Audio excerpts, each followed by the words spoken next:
Hi, everyone. Welcome back to Tech Talk, a podcast where Amit and I talk about various technology related topics. Today, we're going to talk about fire control systems. Fire suppression, fire prevention, and anything to do with controlling fire in a residential or retail or any kind of business establishment is actually a very crucial thing to know. And I think it's very important for anyone to be aware of all the technology that goes behind it, what kind of protection you usually have, and how get ideas on how to make it even better than what already is, because it is a hazard that is fully preventable. And over decades the accidents have reduced quite significantly because of good technology implementation. So it is a very interesting topic from a technical perspective, and we want to explore this topic with you guys today. So thank you guys for tuning in. Let's start. What's your thought on fire control, Amit? Thanks, Rinat, for recommending this topic today. I think fire control systems are quite important, and we don't realize how pervasive is the technology because it's all around us, and yet we take it for granted. So, I am a landlord. I have a property here in the UK, and as part of the landlord regulations, I need to provide certain safety devices or detection devices as part of the contract.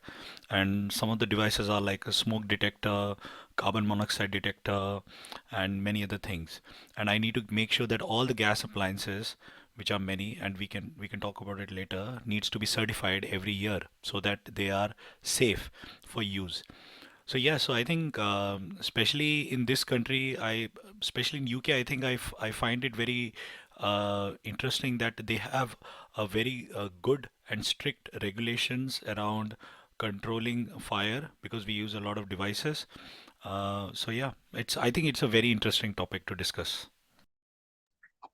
Yeah, absolutely. And this is one of those topics that you hear about it and you don't realize that the how is it related to technology? How much technology is actually going behind it. So yeah, I mean, from a technical, if you know something on how it works level, or all the ways different endpoints, like for example, smoke detectors, sprinklers, how they're all connected together to create a harmonic, holistic solution that gives you strength and also makes you think about how important it is and potentially innovate new ideas that might take us even protect us even further in future. So yeah, I mean, if there are various categories, the way we could think about how we detect fire and then how we suppress fire, as well as prevention. So prevention, detection, suppression, these are not official categories, I think, because I did work for various engineering companies in early stages of my career. So I did have quite a bit of exposure at that time on the technology and what goes behind protecting us from fire. But I'm not giving official categorization, but there are, and I would encourage anyone. Even if you didn't think about it, you might think that, oh, you're in IT and fire doesn't apply to you, but I would still encourage to have some sort of basic understanding on this topic. And hopefully our talk today will sort of get you there, get you more interested in learning about fire. So yeah, I mean, fire is a hazardous event if you have it at home or in your office, workplace, business, retail unit, whatever, and it would damage lives and assets. And there is just no going around it. If you have it as an accident, there will be some sort of damage. And and the thing is, most of the times it is actually man-made, the hazard. Very rarely do you see that the weather has gotten so hot that trees around you in the city automatically sort of combusted into fire.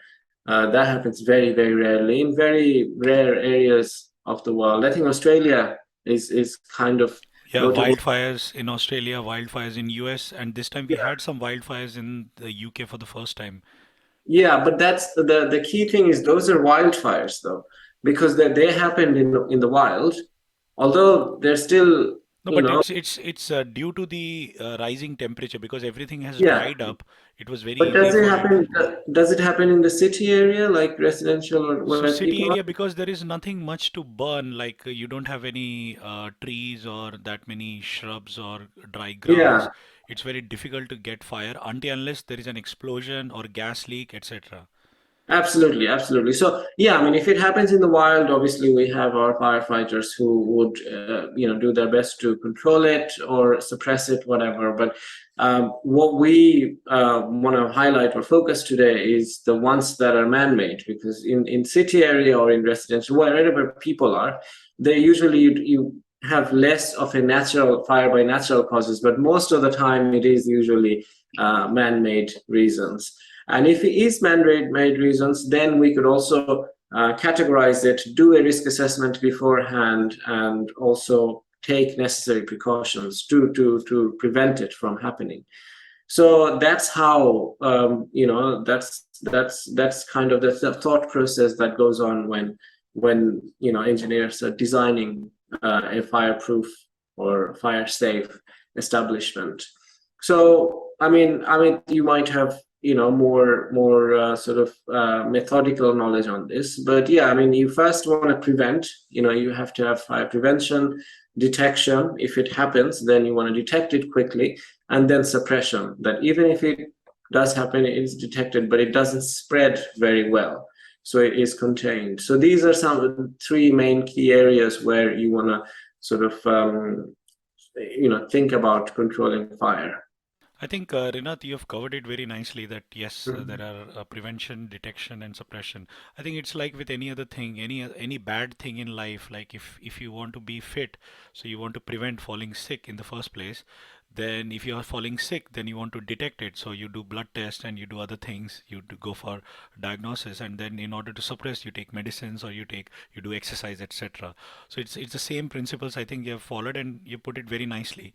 So when it comes to prevention, I think first we need to understand what are the different devices that can cause or different things that can cause fire in a house. So I live in a house. This is made of bricks. The external structure is made of bricks, and the internal structure is made of wood. And it's a detached house. So what that means is that in case there is a fire, because there is a lot of wood, and wood is a combustible material, it's very easy for the wood to burn. So it can create a lot of damage very quickly. The other thing is in UK you get a supply. I'm not sure about other countries, but it might be true. But in UK you get a direct supply of gas to your houses. When you get a direct supply of gas to your houses, there is a pipe that is coming into your house to supply the gas.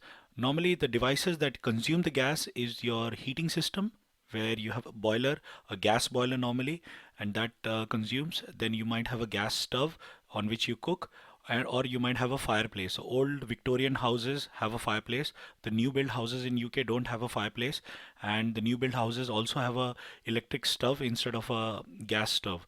So they prevent that's how they prevent the how you prevent a fire. Plus the materials that are used in the new build houses are much more fire resistant, and most of the furnitures that you buy, they'll have a tag where whether it's fire resistance or not. and and Yeah, especially mattresses and sofas. mattresses, sofas, etc. You would see And that tag a lot of you if you are. exactly. And the other thing is that between two flats or between two houses which are in new build, if you're sharing a wall, then you normally you have some material that prevents the fire from spreading from one house to another house. So there are like fire prevention, like a insulating material or something that prevents the fire to spread to the other house or to the next house.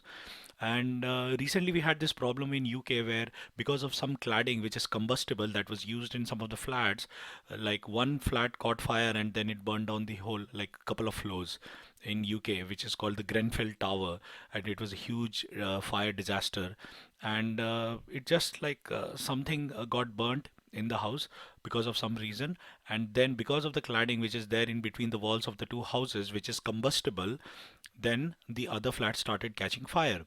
Now this could have been prevented, but there was no regulation, and the building authorities had all the rights to do whatever they want because they want to sell and make a profit. So they never paid attention to these safety regulations, and because of that, the UK then made sure that there is a review on every single flat that shared a wall to see whether they have cladding or not. And if they have cladding, then every single flat needed to get their cladding removed between the walls. And that was a huge exercise which caused a lot of financial distress to a lot of people because you could not stay there, you could not get a mortgage for the house, you could not sell the house if you had cladding in it. And so many people, I know some of them who had lost a lot of money and time, and they went through a lot of stress. And this is something that could be prevented.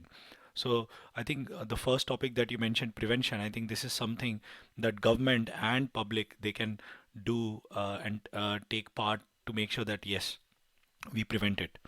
The other part that the UK government does in order for us to prevent, as I said in the beginning that I am a landlord, is the regulation and the safety certificates.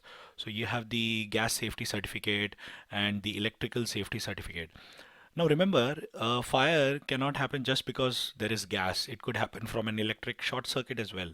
So if your electrical devices, for some reason, they short circuit, they produce a spark, and sometimes that spark can catch fire in a paper, in a wood, in plastic, etc. And that has actually burned down houses. And I know a friend of mine who bought a house which was actually burned down and then completely rebuilt, and it was actually burned down by fire. It's crazy. Yeah, I mean, so many sad stories. I mean, on both sides. I mean, yeah, the cladding piece, yeah, absolutely. I also, heard of people or know people who had lost a lot of money, and someone had to. I think I've heard on the news that someone actually had to go bankrupt because they couldn't do anything. It was Yes. the law that they had to do it, and if they couldn't, then the house was they couldn't pay the mortgage anymore because it costed so much. So they just had to give it up, and yeah, it was quite a lot of distress. But I can understand the overall reason for government mandating this, and it is for human life safety, etc. And then the other side of the coin, where if something like this does happen, it's just devastating situation for the person or the family, whatever. And yeah, we should do everything we can to prevent it. And the things you mentioned, they are quite things to sort of be aware of, but they we put those things at the time of building as prevention, but the reason why they're there is so the fire is suppressed. So they do both. The planning of implementing is prevention, but the work they do in the event of a fire is suppression. But in terms of other kind of prevention as well, is not to, like, some of the common sense stuff, like not to sort of have open fire in a risky place, etc., etc., and also have detectors like gas detectors and combustible gas detectors. I think you were talking about earlier about different types of things that there are. So yeah, there are a lot of technology goes behind it. So in terms of these things that you were saying, before there was insulation that would resist fire, but it would last for say 30 minutes. They would give you a time, like this wall would last or suppress fire for 30 minutes, and after which it would get burned off. And now obviously the new builds have more and more, like it could last for 2 hours, and the technology goes behind it are like there are two sort of plates of wood or whatever material, but inside it is sort of fire retardant material that is also insulated, that does two things, like it keeps the heat inside in colder countries, as well as also prevents fire. So these are quite good technologies to suppress. And one of the things that I think about as technology advances, right? I mean, for example, car. We're building cars for 100 years now. We've come to the pinnacle or euphoria of car design. I mean, we can do it. How do you improve it more? In terms of speed. I mean, we could get the whatever is physics would allow. It is possible, but then the way to improve it more is look at other ways. For example, make it more safe, make it more this and that. Same with mattresses and other household stuff. You now have, like, memory foam and all other things. How do you improve it more? And that's when you think about how safe is it in terms of fire, and what material to use so it remains comfortable as well as also is fire retardant. So that's an interesting sort of direction of technology. I mean, we want to be technologically advanced, and whenever we think of any product, innovating it further, we think about what's its main feature. Mattress is for comfort. So how can we make the mattress more and more and more comfortable? But then that's not the only feature you want to add to it. And fire retardants should always be one item that you sort of check or sort of consider in number of features that you want your product to have whenever you're innovating a product. And hopefully there are many innovators within our audience. And whenever you're doing this, anything that humans use, whether it could be a furniture, whether it could be any sort of product that is household or in business or office spaces, you want to make it, you want to give some consideration on how does it react in the event of a fire. Yes. That saves lives. No, I think absolutely you've hit the nail. I think it's a very important feature, and it's actually a good marketing feature as well. I mean, you are adding a feature, right? I mean, for being fire resistance is actually a feature. It's not just about the comfort, but it's also a feature in terms. It's like a non-functional requirement, as we say in software industry. Yes, So yes. functionality is the okay. It should be comfortable. Baseline. Yeah, Yeah. non-functional. But I think the other aspect which I've just thought about, that it's not just fire friendly now, it has to be eco-friendly as well. Is it made from sustainable materials? So I think that's the next level where people are thinking about that, okay, we have Yeah. met all the regulations, but can we make it eco-friendly? Absolutely, yeah. These are some of the non-functional requirements that we should always think about whenever we're innovating. Absolutely, you're right. And with that comes to the next part in terms of detection, right? I mean, Yes. we have various technology which detects fire, and so here's a problem. Now, in your household, you have different rooms, and you very likely have fire detectors, smoke alarms in each of the rooms. Now, that's all well and good. If there is a fire, if there is a smoke, the way smoke detectors work is that there is a laser inside each of the alarm, and if smoke goes, there is a laser, sort of generator, or it sort of points laser to a reflector or a receiver. And now the receiver is sensitive enough that if it is slightly obstructed, i.e. by smoke, then it gets triggered. It realizes that I'm not fully obstructed, but I'm not getting the full what I was supposed to receive. So there must be some sort of obstruction. And on a ceiling, what else could be an obstruction apart from what is in the air? So sometimes you'll see, even if it's very dusty, it can also trigger the smoke alarm. But yeah, so that's how smoke detectors work. If smoke kind of partially obstructs the laser, it kind of triggers it. Now, what about kitchen? In kitchen, you're cooking, and a lot of the times that it's not like an uncontrolled fire. And because of cooking, you burn something in the oven, you forgot about it. But it's still within, it's within control. There's no accidents happening. But because of that, there will be fire alarm going off very often, and you family members and the neighbors would be annoyed. And the worst part is, because of annoyance, you might actually be inclined to turn off the smoke detector, which is the absolutely worst thing you can do. Then there won't be any detection. So how to avoid that? So I think a cool innovation was that in kitchens, in modern houses, or even like, it doesn't even have to be too modern nowadays, you have heat detectors. So these detectors doesn't detect smoke, and because when you're cooking, it's very likely to have various kinds of smoke, but it detects heat. So yes, you can argue that in kitchen it's kind of hot. It gets hot as well when you're cooking. But obviously you could, decide the temperature. If it is unusually hot, and obviously many research and, data collection has been done to understand when it's as hot, when it's an actual fire, and when it's, say, like a cooking hot. Right, and say for example, 60 degrees is not an usual kind of kitchen hot, no matter how much you cook.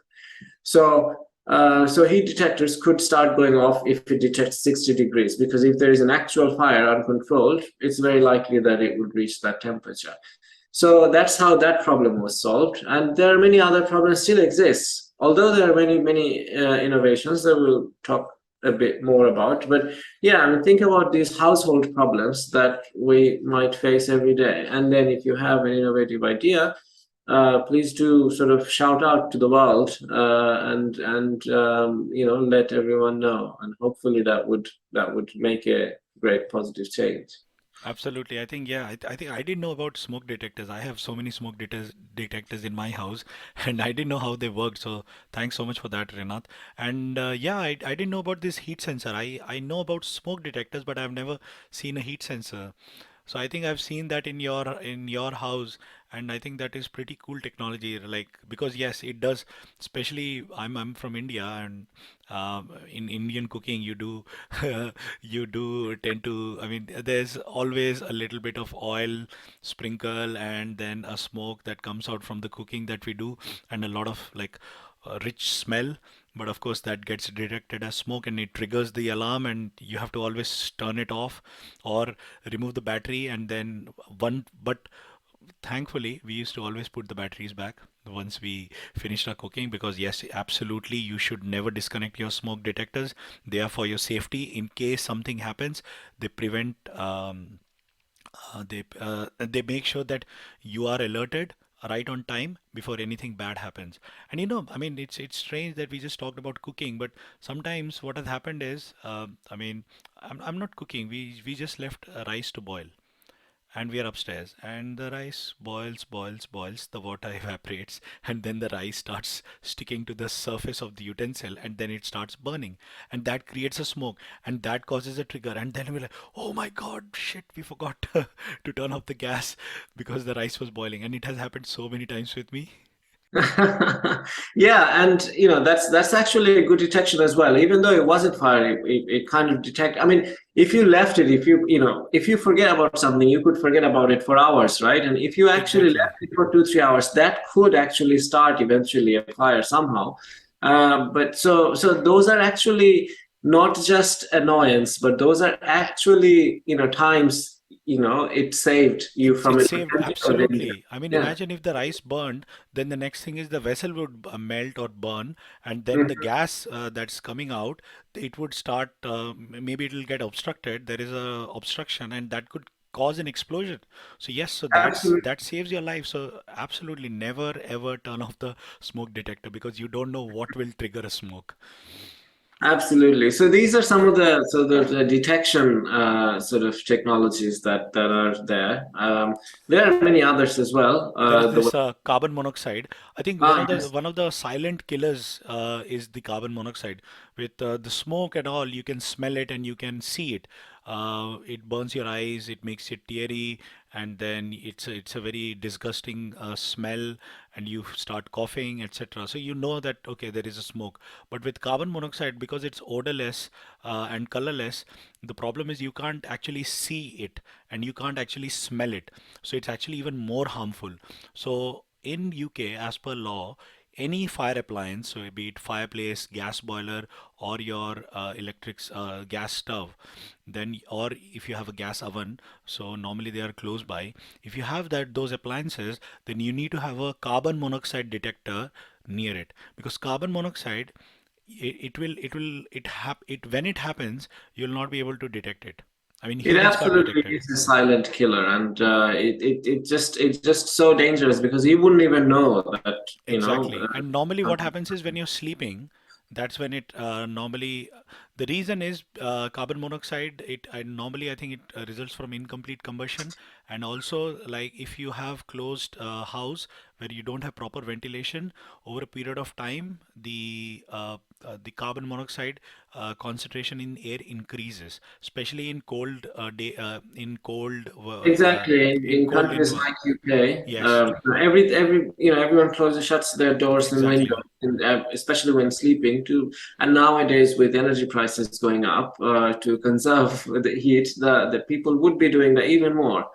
So yeah, it's a very, very enclosed space, and it's very dangerous with carbon monoxide in that way. Exactly. So you need to have those. So I mean, these are all the things that you can do to detect the type of hazard. I mean, carbon monoxide, remember, it's not coming from fire itself, but it's still a hazard to your life.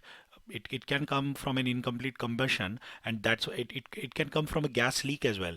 So that's why they're always placed near a fire appliance.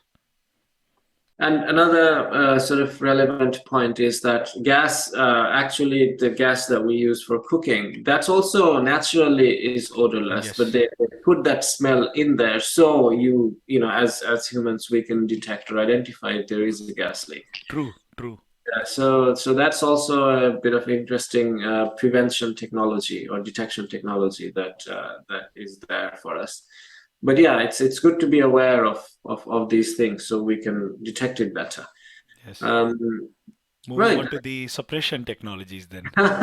Yeah, suppression and also yeah, I mean suppression kind of also it's not just suppression with sort of walls and doors, but also if a fire does happen, what kind of technology do firefighters use? That's also quite interesting. And yeah, let's touch on each of these. So, I mean, obviously we talked about walls, but then sometimes if you are sort of building a house or landlord or just come across a situation where you have to buy a door, you would sometime realize that there are two types of door. One is fire door and one isn't. And fire doors are like much more expensive than normal doors. And you think to yourself, it just looks like a door. I mean, why is it so much expensive? But there is a lot of technology that is actually inside that piece of wood that you think it's just a piece of wood, but it isn't. It's actually two layers of wood on two sides. But inside, there is a third layer, which is fire resistant.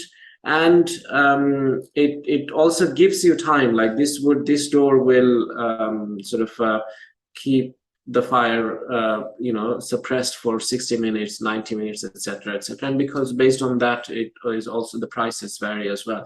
And one of the things to be aware of, especially as not just a technical person, just as a human, that a lot of the times you see fire door keep shut, and a lot of the times we just ignore it. But it's absolutely imperative that you follow that, because that is there for a reason, because it is a fire door.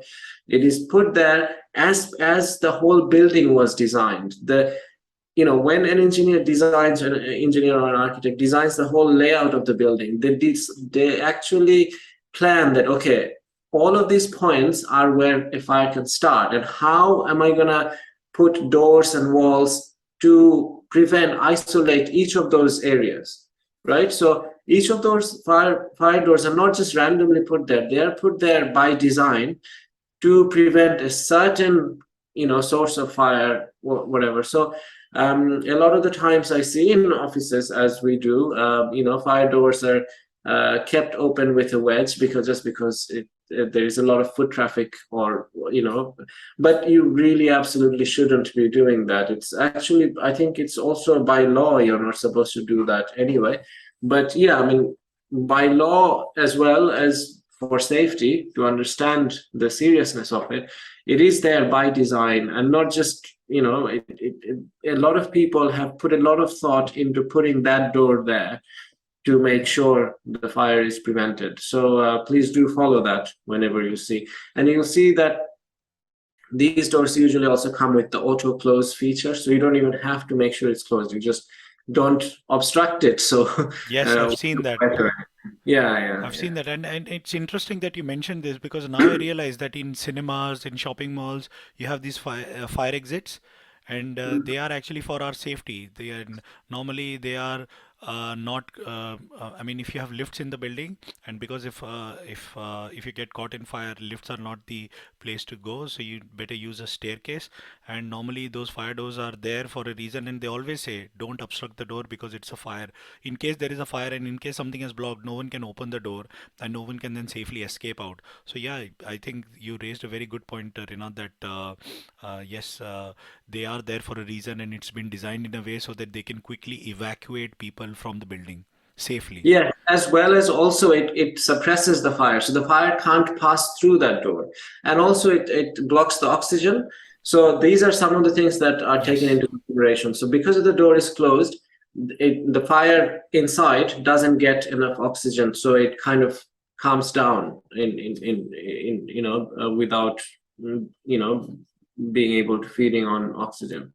So all of these things are taken into account. So yeah, definitely.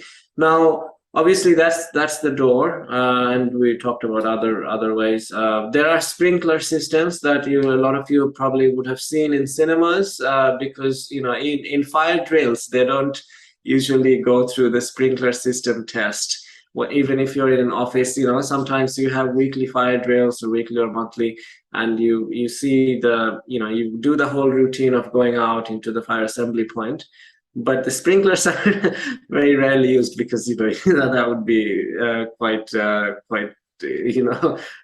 damaging to put water in office space. But the way they work, in as we know from cinemas and just literature, that if a fire is detected, the central system goes, signals the sprinklers, and the sprinklers put down water to sort of suppress the fire.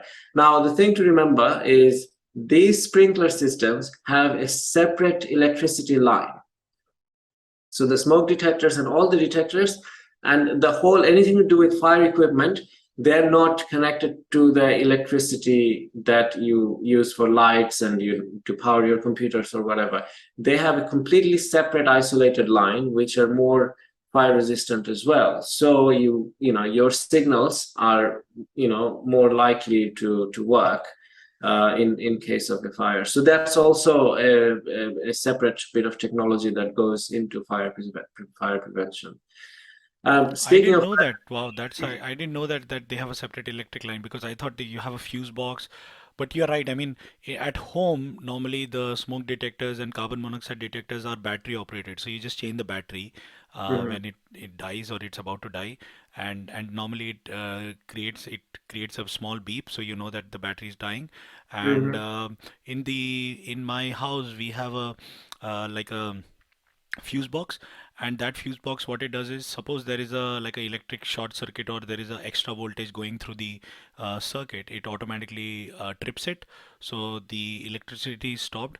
But I'm not sure what happens if a fire is I mean a fire happens, what happens to the electricity, because then it can cause even more damage, right? So does it automatically yeah. turn off, or what happens? So yeah, Rina, what happens when a fire occurs and you have the electric fuse box? Does it automatically get turned off? So that is depending on the what kind of technology is implemented on that particular house. But I'm talking about this separate electric line. I'm talking about the one that I know from experience is In on commercial spaces? commercial basis, and Okay. you could potentially see those are usually red colored wires. So those are separate, and Okay. their wire color is usually red. So Why is that? And how that's how do they maintain electricity in case of a fire?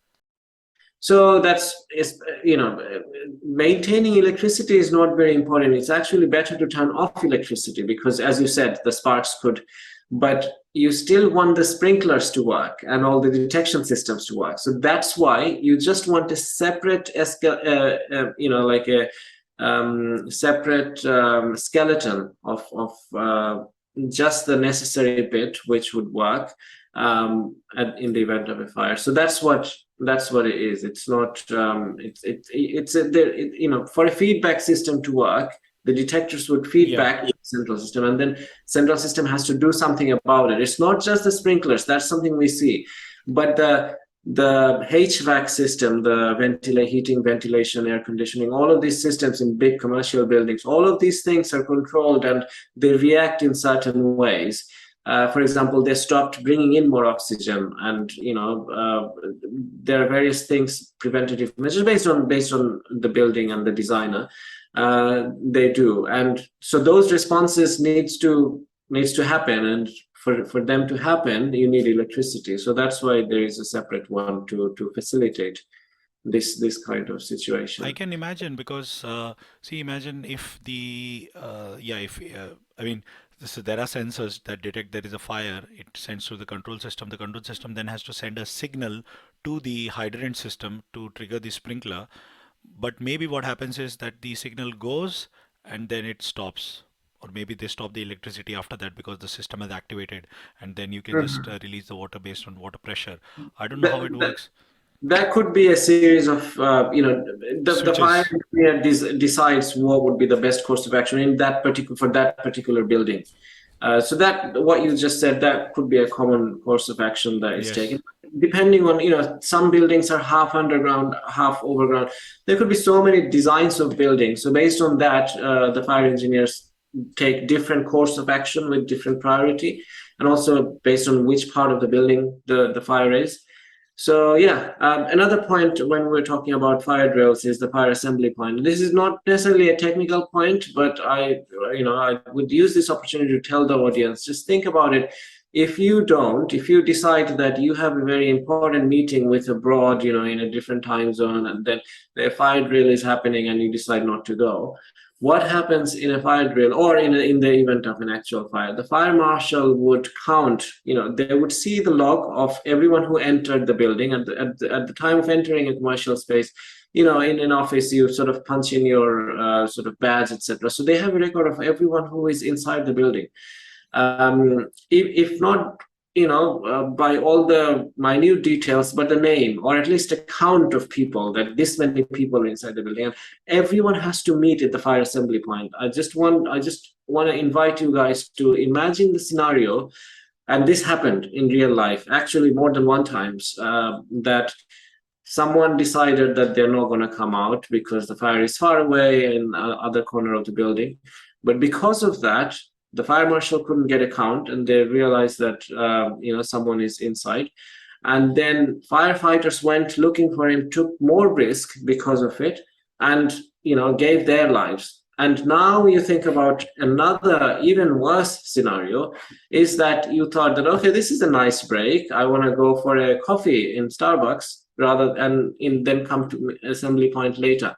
So you're having a Starbucks while the fire marshal couldn't find you, and because of that, firefighters went looking for you inside the fire and then lost their lives. And this happened actually in real life. So I genuinely urge you and to follow these guidelines, because they are there for a reason. After a lot of thoughts and a lot of planning, a lot of sort of data collection, these things are implemented, and they do work.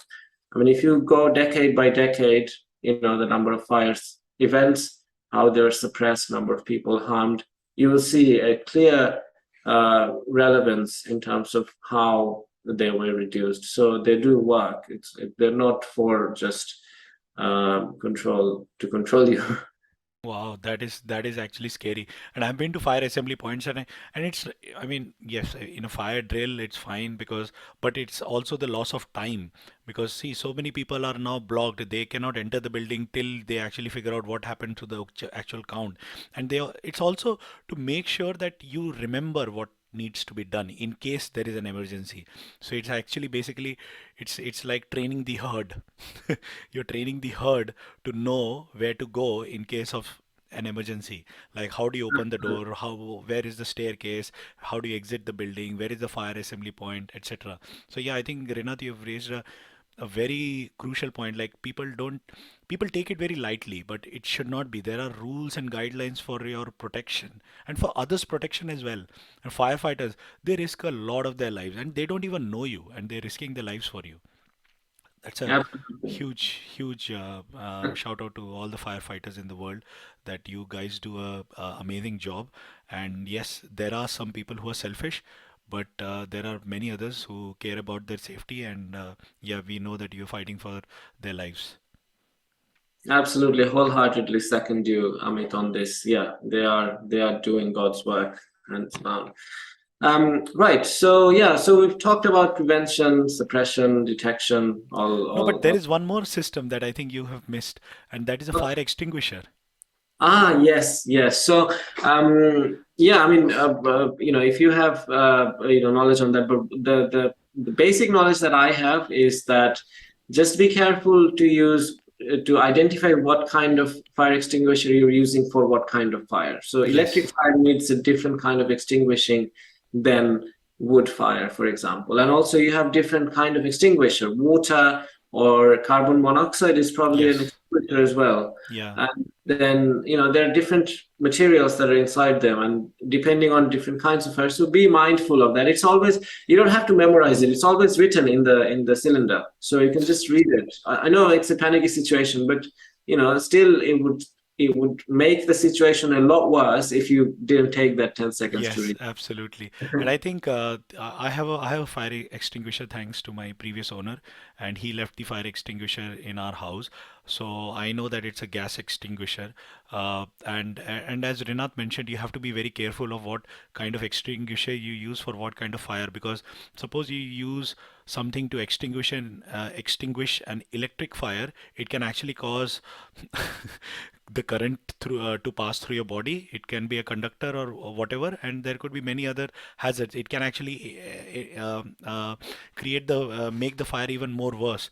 So you have to be very careful about all these things. And Absolutely. Yeah, example is water. Using water in electric water is a conductor. You'll just die straight away. no, I mean, we are laughing, but I think And that I is think the you truth. get the point. I think the audience get the point that yes, you should use the right kind of material for the right kind of fire. I mean, there is no right kind of fire, but the type of fire.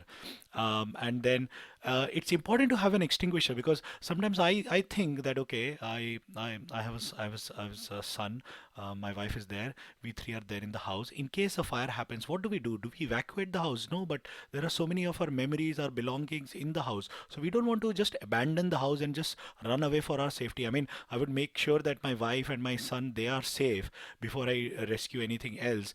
But then I would come back and try to extinguish the fire. And in order for me to extinguish the fire, I need something. Either I need sand, I need water, or I need an extinguisher. And if you don't have that, then that's a big problem. And suppose you're using water, how would you use the water? You need a pipe, you need a hose, you need some kind of system. You cannot just take a small glass and then go put out the fire. That will not extinguish it, right? So you Uh, need a big volume of water, and that has to be triggered by the water pressure. There should not be any electricity that's supplying the water. And then you have yeah, the extinguisher. Then you need to know how to use the extinguisher. And is it heavy? Have you ever turned it on? And what happens if it gets empty? So etc. There is actually a test that's done to make sure that the fire extinguisher is safe to use.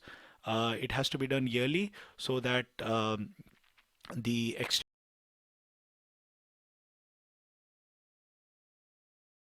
you have a fire extinguisher in your house, but you need to make sure that they are regularly checked, because if they are operational or not. Because suppose if it's a gas extinguisher, gas over a period of time might settle down, it might become heavy, there might be a leak, it might exit. So even though you think that okay, you have a fire extinguisher, but it may not be working at the time that you actually need it. So you need to make sure that it's actually checked yearly.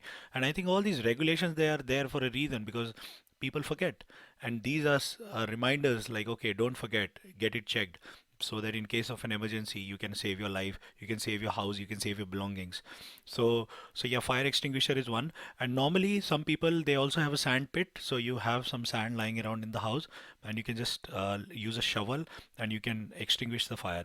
Especially in the garden, it's actually quite helpful. Like suppose there is a garden fire, you can quickly, I mean, you have a water hose, but in case you have sand, you can quickly put it over the fire and then you can extinguish it. So yeah, those are certain things that you need to be very careful about, and these are the suppressing things.